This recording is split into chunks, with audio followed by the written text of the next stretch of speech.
محمد وآل محمد وعجل فرجهم الشریف۔ میرے محترم ناظرین، جو بھی شخص شیعہ ہے اور اپنے آپ کو شیعہ کہلاتا ہے، اس کے لیے ضروری ہے کہ جان لے کہ ائمہ اطہار علیہم الصلاۃ والسلام کی معرفت کل دین ہے۔ آپ اللہ کو نہیں جان سکتے، آپ نبی صلی اللہ علیہ وآلہ وسلم کو نہیں پہچان سکتے، قرآن کے معانی سے محروم، آپ کے نماز روزے کے احکام سے آپ محروم رہیں گے، آپ حلال و حرام نہیں سمجھیں گے، آپ کا شمار اللہ کے دشمنوں کے صفوف میں ہوگا جب تک آپ کو معرفت نہیں ہوگی۔ کن کی؟ ائمہ اطہار علیہم السلام کی۔ جھوٹی معرفت نہیں جو مولوی حضرات آپ کو بنا کر دیں، جھوٹی معرفت نہیں جو ذاکرین وہ اپنے تخیلات سے، اپنے ہی ہوائے نفس سے کچھ چیزیں بنا کر آپ کو، کیونکہ آپ کو بھی اچھا لگتا ہے، آپ ایک خیالی ہیرو آپ کو بنا کر دے دیں۔ نہیں، ائمہ اطہار علیہ السلام کی معرفت جس طرح وہ تھے، جس طرح وہ تھے اس میں کوئی کمی نہیں ہے، اس میں کوئی خامی نہیں ہے، کوئی نقصان نہیں ہے۔ اس طرح جس طرح تھے اس طرح کی معرفت، پہچان کہ وہ اس طرح تھے، اس طرح کو جاننا پہچاننا، یہ دین ہے، یہ ایمان ہے۔ یہ آپ کو یہ بات آپ کو پتہ ہونا چاہیے۔ ائمہ اطہار علیہم الصلاۃ والسلام آپ اپنے ذہن میں ہیرو کا ایک خاکہ بنا لیتے ہیں، پھر اس ہیرو کو، اسی کریکٹرسٹکس کو ائمہ اطہار علیہم الصلاۃ والسلام پہ آپ امپوز کرتے ہیں، اور اگر اس آپ کے اپنے تخیلات سے جو ہیرو کے جو کریکٹرسٹکس ہیں ہونا چاہیے، ائمہ اطہار علیہم الصلاۃ والسلام آپ اپنے ذہن میں ہیرو کا ایک خاکہ بنا لیتے ہیں، پھر اس ہیرو کو طرح وہ تھے، جس طرح وہ تھے اس میں کوئی کمی نہیں ہے، اس میں کوئی خامی نہیں ہے، کوئی نقصان نہیں ہے۔ اس طرح جس طرح تھے اس طرح کی معرفت، پہچان کہ وہ اس طرح تھے، اس طرح کو جاننا پہچاننا، یہ دین ہے، یہ ایمان ہے۔ یہ آپ کو یہ بات آپ کو پتہ ہونا چاہیے۔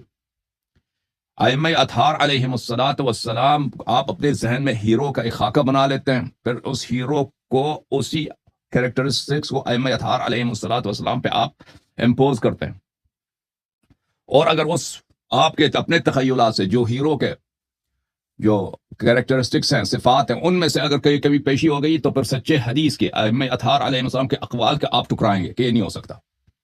اور اس سب کی بنا کیا ہے؟ جہالت ہے، ضلالت ہے، گمراہی ہے، علماء کی دوری ہے ائمہ اطہار علیہم الصلاۃ والسلام کی سیرے سے، ائمہ طاہرین علیہم السلام کے اقوال و افعال سے، اور ذاکرین کا ظلم، ان کی جہالت اور ان کا غلو اور ان کا اضلال کہ لوگوں کو زیادہ سے زیادہ گمراہ کریں اپنی طرح۔ تو اچھی طرح سے جان لیں ائمہ اطہار علیہ السلام اللہ کے نور ہیں۔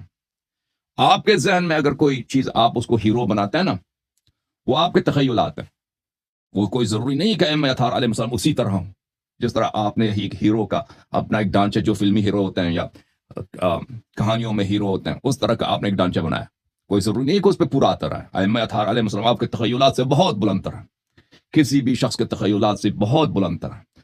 تو ان کو کس طرح پہچان لے؟ جس طرح وہ تھے، جس طرح انہوں نے بیان کیا ہے، ٹھیک ہے نا، جس طرح حقیقت میں وہ تھے، وہ تو ہم ان سے اس کی معرفت سے معذور ہیں، لیکن انہوں نے خود بیان کیا ہے، ان کے احادیث میں، ان کے روایات میں، اس طرح ان کی معرفت جاننا بہت ضروری ہے۔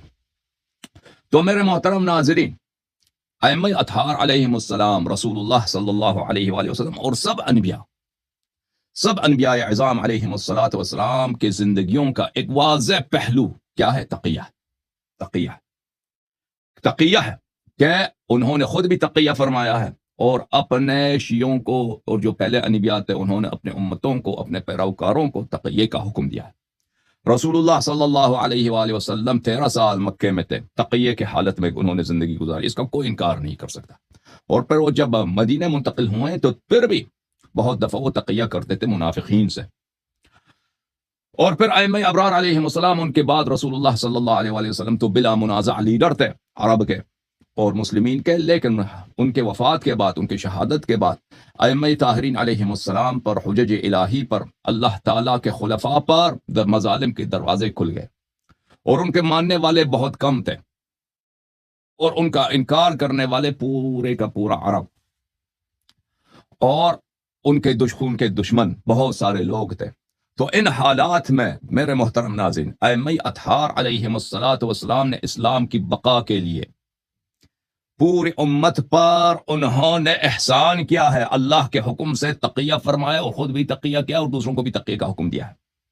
کیونکہ اگر تقیہ نہ کرتے، تقیہ کا مراعات نہ کرتے تو کیا ہوتا؟ یہی ہوتا کہ آپ 4-5 سپاہیوں کے ساتھ سامنا کریں لاکھوں کے دشمنوں، خون کے پیاسے وحشی دشمنوں کے ساتھ، اور شہادت آپ کو حاصل ہو اور فائدہ کچھ بھی نہ ہو. شہادت حاصل ہو بس یہ فائدہ کچھ نہ ہو، نقصان ہی نقصان ہو پورے عالم انسانیت کا. نقصان کیا ہے؟ نقصان یہ ہے کہ توحید کا دروازہ بند، معرفت کا دروازہ مسدود، اور ایمان ہمیشہ کے لیے پوری انسانیت اس سے محروم. سمجھ میں آئی نا بات آپ کو؟ تو یہ ائمہ ابرار علیہم الصلاۃ والسلام نے اسلام کی بقا کے لیے تقیہ کا دروازہ اللہ نے کھولا ہے، اللہ نے کھولا ہے. رسول اللہ صلی اللہ علیہ وسلم نے تقیہ فرمایا ہے، اور انبیاء علیہ السلام نے تقیہ فرمایا، اور ائمہ اطہار علیہ السلام نے تقیہ فرمایا. ٹھیک ہے نا؟ اور تقیہ مختلف اقسام ہوتے ہیں، تقیہ ایک طرح کی نہیں ہوتی. اور تقیہ میں آپ کو ایک بات بتاؤں کہ تقیہ کے لیے جھوٹ بولنا ضروری نہیں ہے.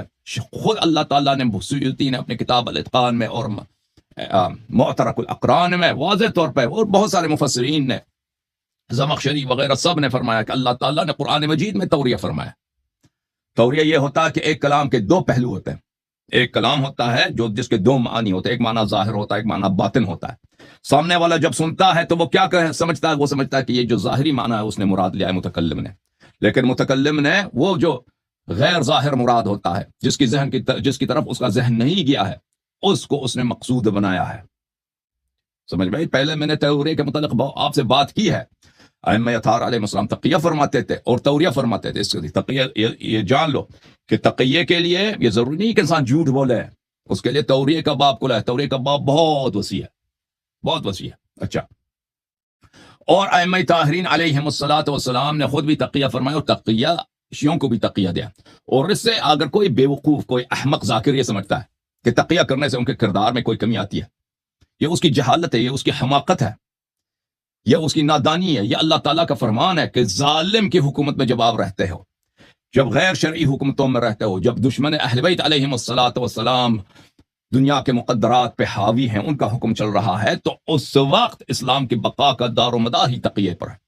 ملاحظہ کریں میرے محترم ناظرین، تقیہ اتنا بڑا اہم چیز ہے. ائمہ علیہم سب خود بھی تقیہ کرتے تھے، شیعوں کو بھی تقیہ کا حکم دیتے تھے، اور اپنے اور بالخصوص خلفاء کے ساتھ خود تقیہ فرماتے تھے ائمہ ابرار علیہم السلام. اب اگر کوئی اس بات کو کہہ دے کہ ائمہ علیہ السلام خلفاء کے ساتھ تقیہ کرتے تھے، کتنی گالی پڑے گی اس کو. یہ کیسے ہو سکتا ہے؟ کس کی وجہ کیا ہے؟ کیونکہ معرفت نہیں ہے.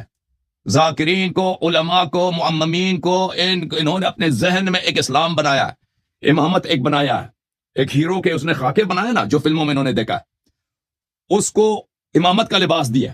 اس ہیرو کو جو خاکہ ہے، جو ایک غیر حقیقی، ان کے اپنی تخیل ہے، ایک مفروضہ ہے، اس کو امام کا نام دیا ہے. پھر اسی خاکے کو حقیقی امام پر، امام جعفر صادق علیہ السلام پر، امام محمد باقر علیہ السلام پر، امام زین العابدین سید الساجدین علی ابن الحسین علیہ السلام پر، باقی ائمہ علیہ السلام پر، اسی کو وہ امپوز کرتے ہیں. اور اگر حقیقت میں اس طرح ان کے خاکے کی طرح نہیں آیا تو کہتے ہیں نہیں، یہ نہیں ہو سکتا جی. تو یہ اس کی سب حقیقت کیا ہے؟ حقیقت دوری ہے اہل بیت علیہ السلام کی تعلیمات سے. ملاحظہ کریں میرے محترم ناظرین، یہ کتاب الاصول من الکافی للکلینی رحمۃ اللہ علیہ، چاپ دار الکتب الاسلامیہ، جزء ثانی، چاپ مکتبۃ الصدوق.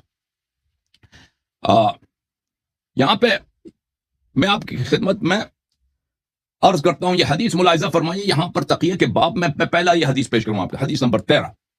زرارہ نے روایت کیا ہے حضرت مولا حضرت امام محمد باقر علوم الرحمن علیہ السلام سے.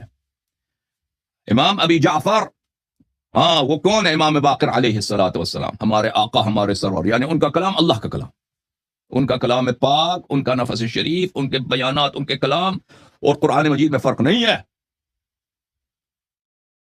وہ اللہ کے حجہ ہیں، اللہ کے لسان ہیں. فرمایا التقیۃ فی کل ضرورت وصاحبها اعلم بها حين تنزل به.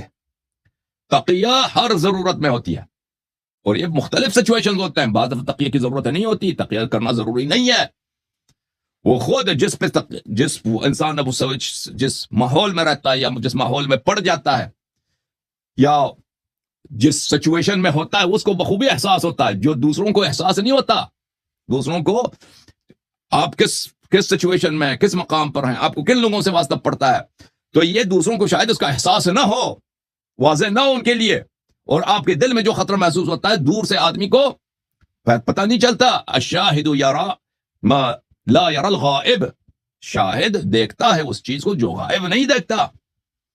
التقیۃ فی کل ضرورہ. ہر ضرورت میں جب بھی آپ کو ضرورت پڑے تقیہ کریں. اور ہم بھی تقیہ کرتے ہیں. وصاحبها اعلم بها حين تنزل به. اور اس کا تقیہ کرنے والے کو پتہ ہوتا ہے جس کو ضرورت پیش آئی ہے کہ وہ بہتر جانتا ہے کہ کب اس کو تقیہ کرنا ہوتا ہے. اچھا ملاحظہ کریں باب التقیہ صفحہ نمبر 217 جلد نمبر 2 کتاب الایمان والکفر من اصول الکافی للکلینی رحمہ اللہ. باب التقیہ. عن ابی عبداللہ علیہ السلام اولئک یؤتون اجرهم مرتین بما صبروا. وہ جنتی وہ لوگ ہیں جن کو ڈبل اجر دیا جاتا ہے کیونکہ انہوں نے صبر کیا ہے. اللہ رب العزت کا ارشاد قرآن مجید میں قال بما صبروا على التقیہ.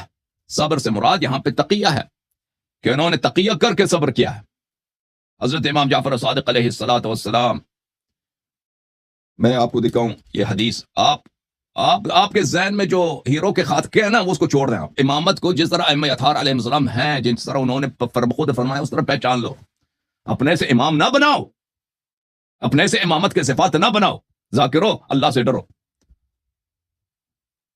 اچھا میں آپ کو یہ حدیث دکھاؤں.